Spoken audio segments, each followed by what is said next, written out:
Let's quickly look again at something called case.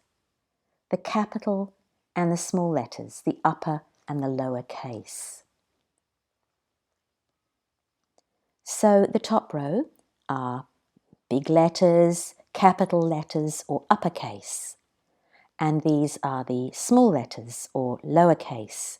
And most of our reading and writing is lowercase, but the capitals are really important because they show a new idea, a new sentence, or a name, or that something is important.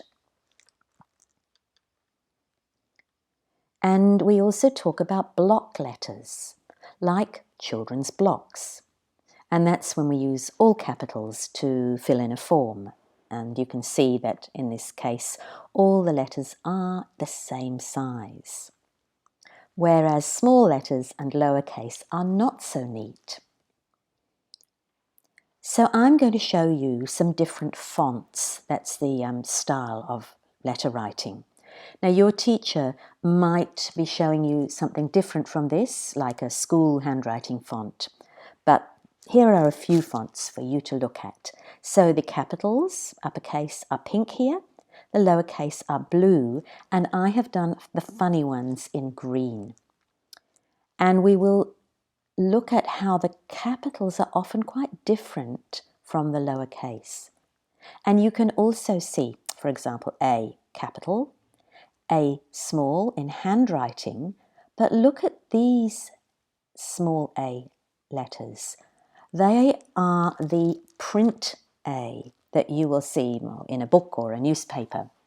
They're a little bit different. We don't usually write like this. We write like this, but this is what you'll see. Don't confuse it with a small d. This is an A. The B, again, a little bit different.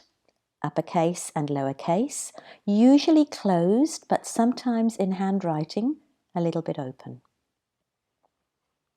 The C, nice and easy, but just notice how the capital is bigger than the small one. They're not the same.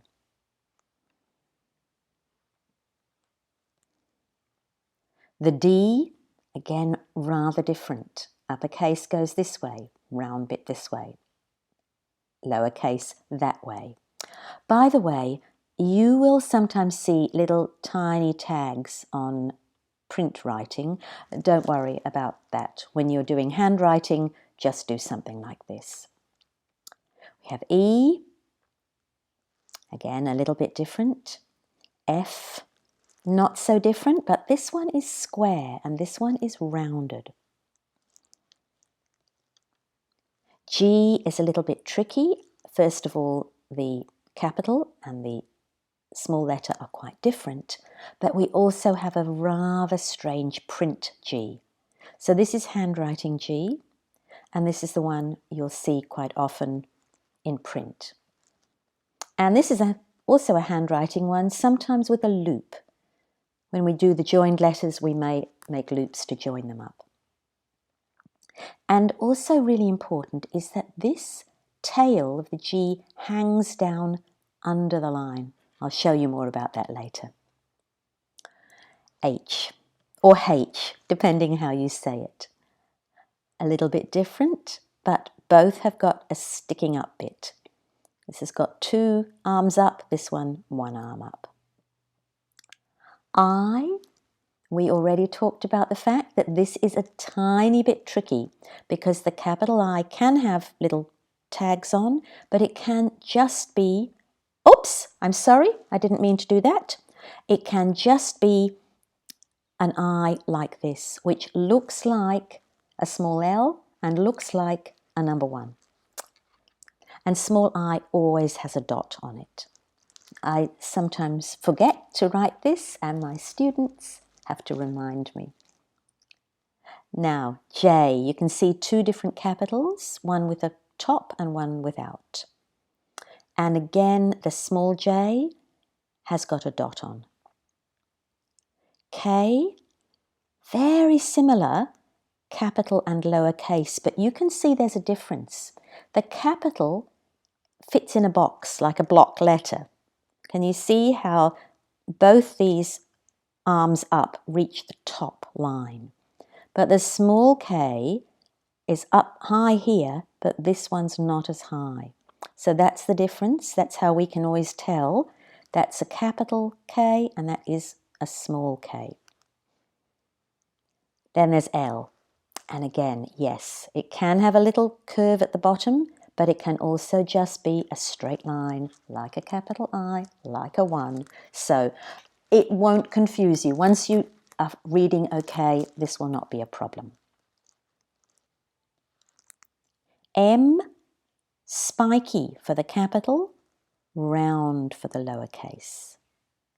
N, also angular, spiky for the capital, round, just a single one for the lowercase. O, the same for the capital and the small, but just be a bit careful with this one. Some people put a little tag on their O. It must be at the top. If the tag is at the bottom, it's an A. Tag at the top, it's an O. And notice big, small, they really are different in size. P, same situation, but this is very interesting. The capital P sits on top of the line. The small p has the tail hanging below the line. And that's quite important. That's how we can tell it's not a capital, it's a small one. Q, oh yes, looks quite different, the capital Q and the small q. I like to make my small q with this little tag because that helps me, but you don't often see that. You sometimes see it. Often it's just down. And again, the tail is hanging down below the line. Not an A, it's a Q, there's a tail hanging down. Capital R looks a bit different from small r.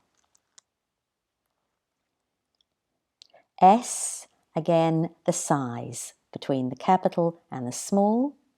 That's a handwriting one. I don't teach that. Some teachers may.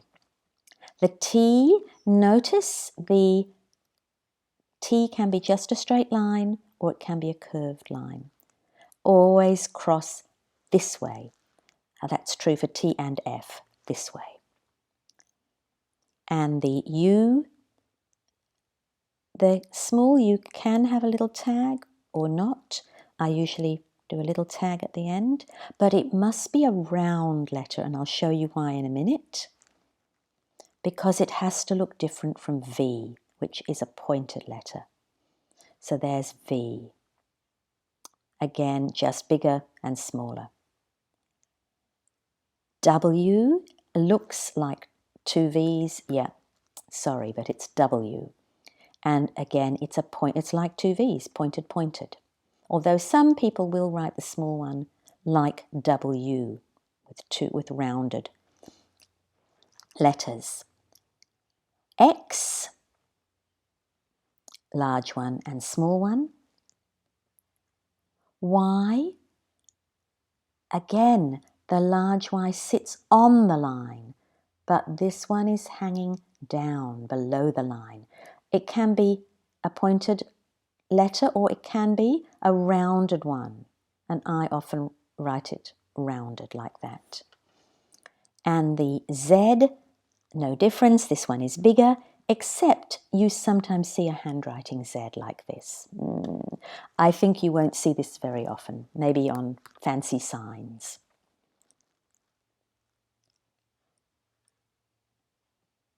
So these are letters that people sometimes get confused. And I often talk about hands in the air letters, like H, and tail hanging down letters, like P and Q. So some people confuse G and Y because they look similar, but the G is closed and the Y is open. People confuse H and N, but notice H has got a hand in the air, N, no. And M has got a double curve. B and D, I'll show you how to remember those later, but they're both up in the air, but opposites. P and Q, tails hanging down, but opposites. And then A and D, again, A stops right there, but D has a hand in the air. So this is actually quite important so that you can tell the difference between the letters. The other important thing is that you can see how these letters hang down. There we are, the G, the J, the P, the Q, the Y. But other letters never cross the line. We don't write through the line or above the line unless we're writing in a box. We always try to keep the letters on the line, except for the ones that hang down.